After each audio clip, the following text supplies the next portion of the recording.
Hai guys, Assalamualaikum warahmatullahi taala wabarakatuh. Selamat bertemu kembali. Salam Jumaat.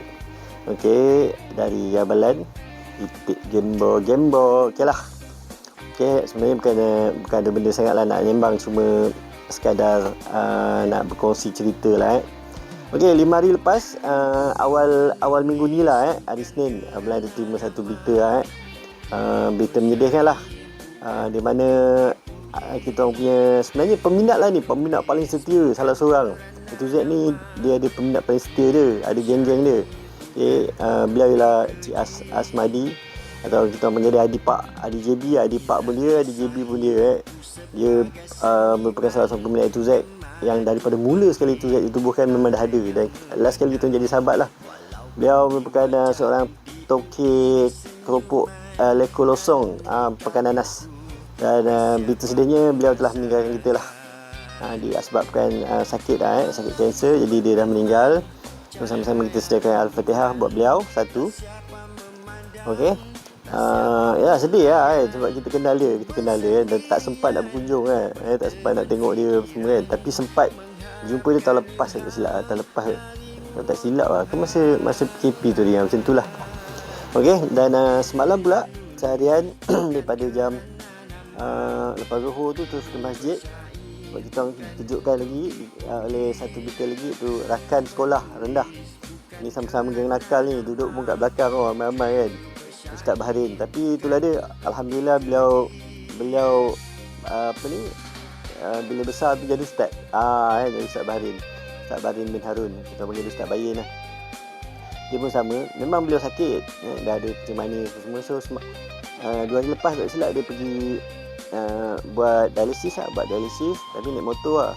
So balik naik motor tu, pada perjalanan pulang tu dia kemalangan kan. Dan tapi masa kemalangan tu dia tak adalah terus meninggal. Dia sebabkan mungkin badan dia dah lemah ke apa kan jantung apa semua kan. Jadi dia meninggal lah. Sangat meninggal. Itu Ustaz Bayin. Memang kau rapat kita orang daripada kecil lah dia dari geng-geng dah bala ni Alai tu Z, tapi tu lain lah kan. Dia ada Ustaz Bayin, Saludin kan, kemudian Nur Ismam ni geng-geng duduk belakang lah tu. So sedih lah tengok dia sedih tengok kawan seorang-seorang dah pergi kan. Itulah dia, begitu pantas masa berlalu. 5 hari lepas, tak tahu hari ni dah seminggu. Sejak dengan kehidupan kita lah, cepat masa berlalu kan. Okay, macam pada amalan tak ada benda sangat yang nak kejar lah. Alhamdulillah dengan rezeki yang Allah Ta'ala bagi. Setiap minggu ada job semua kan, syukur Allah Akbar kan. Cumanya saling nak mengingati je tak ada benda yang kita nak kejar. Tapi jangan bila tak ada benda kita nak kejar, kita duduk diam, tak ada nak buat apa. Itu pun tak betul juga tu kan. Apa maknanya, ada satu hadis kata beramallah kamu seolah kamu akan mati esok, dan bekerjalah kamu seolah kamu akan hidup selamanya. Dekat tengah-tengah tu. Yang tengah-tengah tu yang susah nak dapat tu kan. Selalunya kita mesti nak serong sikit sini ataupun serong sikit sini kan. Allah Ta'ala bagi pun kanan dan kiri kan. Dia tak bagi tangan pun dua, kanan dan kiri kan. Kanan kiri. So otak kat tengah-tengah. Jadi itulah dia Okey, pada itulah seberengkal lah ingat mengingati agak panjang sikit video ni, tak apa. Abang setiap pagi mungkin insyaAllah akan bagi video-video macam ni lah bercerita lah, tak kisah cerita apa pun ni cerita agak sedih sikit lah minggu ni kan. Okey, itu seberengkas. Dan sambung sikit ni, promo sikit lah Abang punya bisnes. Lain tu Z Entertainment, dia ada buat bisnes sewa PA system, buat kerja MC, buat DJ dan juga macam ni kan. Korang tak nampak kan sebab dia bukanlah berada di peta besar, tapi ada juga show kadang-kadang kan di bidang function dan semua. So yang nak dapatkan khidmat Lain tu Z, boleh contact Lain tu Z Entertainment. Okay? Lain tu Z Entertainment tu yang manage dia lah, dia juga tu sebenarnya tu. Lain tu Z Entertainment tu Lain tu Z tu juga. So dia tu manage dia. Lain tu Z tu manage diri sendiri macam tu.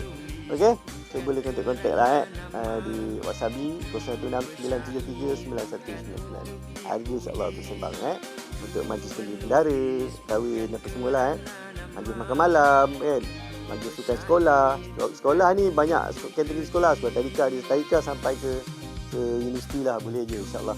Okey, Video seberingkas dan esok pagi Abang akan berada di Glen Mary Salam. Dia orang Nanggit. Kalau jumpa mana tu tegur-tegur lah tak ada gambar pun tak apa kan. Abang aku malu juga orangnya kadang-kadang dah lama kan. Dah lama tak kena flash kan. Dah lama tak kena flash, jadi malu-malu sikit kadang. Tapi kalau orang ambil gambar boleh je, no problem. Okay guys, so video terima kasih. Semoga kita dapat berjumpa lagi di lain masa dan ketika. Okay, kalau ada sumur di ladang bolehlah kita menumpang mandi. Kalau ada umur panjang esok pagi kita jumpa lagi. Okay, Assalamualaikum warahmatullahi taala wabarakatuh. Bye bye, peace. Alright.